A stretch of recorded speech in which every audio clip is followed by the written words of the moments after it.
तर संदीप क्षीरसागर आणि प्रकाश सोळंके यांनी जरांगे यांची भेट घेतलेली आहे। जरांगे पाटलांचं उपोषण सुरू झाल्यानंतर पहिल्या एका तासातच या दोन आमदारांनी जरांगे पाटलांची भेट घेऊन त्यांना आपला पाठिंबा जाहीर केलेला आहे।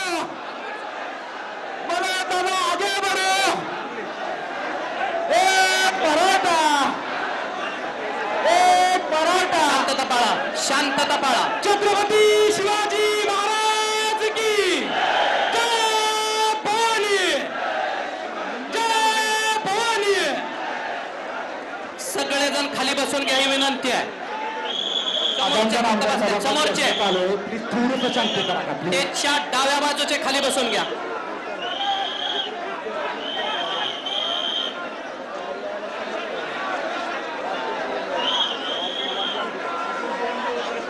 एकही सोडू नका, कुणालाही सोडायचं नाही।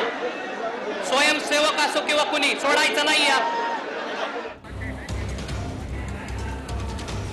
तर जरांगे पाटील यांच्यासोबत हजारो मराठा बांधव मुंबईत दाखल झाले। तर जे फ्लायओव्हरवर वाहतुकीसाठी आता पूर्णतः बंद करण्यात